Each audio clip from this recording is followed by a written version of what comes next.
Assalamualaikum warahmatullahi wabarakatuh. Perkenalkan nama saya Ibnu Hajar, NIM 2304369. Saya akan menjelaskan studi kasus UMKM dari QC berencana melakukan investasi pada unit mesin pengolahan tepung singkong motivasi Trafford Floor Mocha. Yang sini akan menjelaskan tentang materi ini. Komponen investasi awal 480 juta, hampir biaya operasional di tahun 1 sampai 6 160 juta. Dan bisa dilihat di sini di datanya dan analisis finansial, perhitungan cash flow operasional yang CV pendapatan biaya operasional CV 360 juta sampai 100 sama dengan kurang 160 juta sama dengan 200 juta tahun. Dan selanjutnya hitung nilai MPP untuk melihat kelihatan proyek proses volume. Bisa dilihat di proses volume MPP tahun 1 sampai 5. Hasilnya pendapatannya itu 122 juta, 721 juta. Total manfaat sama dengan 852 juta 800, dan hasilnya 852 juta 800 kurang 880 juta sama dengan 372 800. Nilai MPP sebesar 372 juta 800. Ini artinya proyek layak dijalankan secara finansial. Perhitungan internal rate of return IRR, dan ini hasil data perhitungan internal rate of return data club proyek di tahun 1 sampai 6, dan club floor RP 480 juta sampai 260 juta. Dipilih dua tingkat bunga, I1 sampai 30%, sama dengan 30% MPV positif, I2 dan 40% MPV negatif. Ini hasil datanya.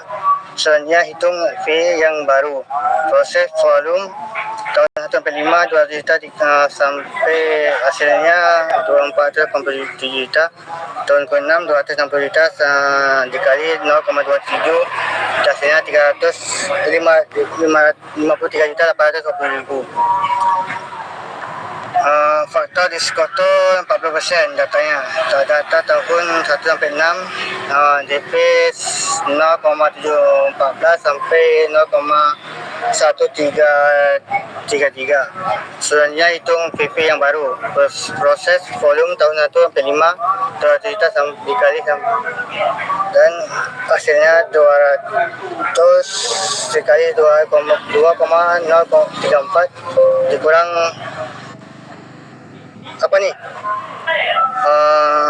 tahun 6 260 juta sampai hasilnya 334 juta 580 ribu. Sekarang hitung nilai internal rate of IRR. Dan ini dah datanya IRR, bisa dilihat IRR perhitungan net profit ration and net BC.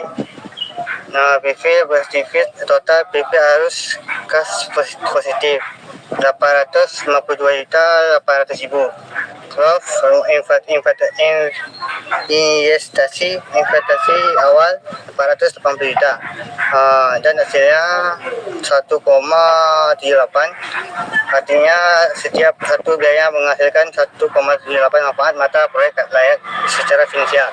Perhitungan Playboy Trio PBP, investasi awal 480 juta, cash flow tahunan 200 juta, dan tahun ke-1 sampai tahun ke-3 80 juta dibagi dibagi 200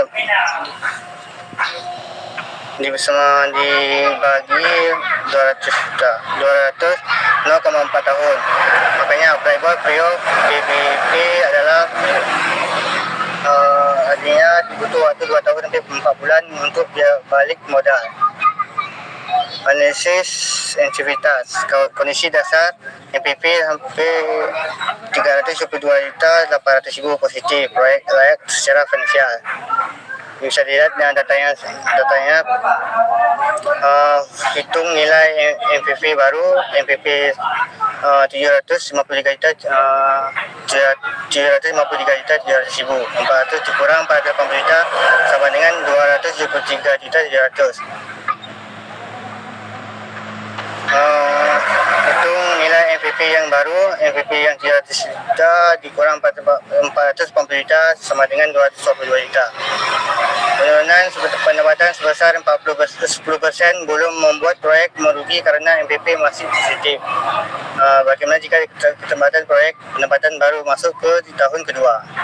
Perubahan asumsi bisa dilihat di data tahun ke-1 sampai tahun 6, 260 juta. Perhitungan MVP ringkas 640 juta. Hitung MVP yang baru. MVP yang 640 juta dikurang 480 juta sama dengan 160 juta. Keterlambatan proyek menurunkan MVP secara finansial signifikan, namun proyek tetap layak secara finansial. Kesimpulan analisis aktivitas. Berdasarkan hasil analisis aktivitas dapat disimpulkan bahwa proyek implementasi UMKM pengelolaan tepung singkong Mocha relatif tidak sensitif terhadap perubahan moderat pada biaya operasional, pendapatan maupun keterlambatan proyek karena MVP tetap positif pada seluruh skenario yang diuji. Dan sekian.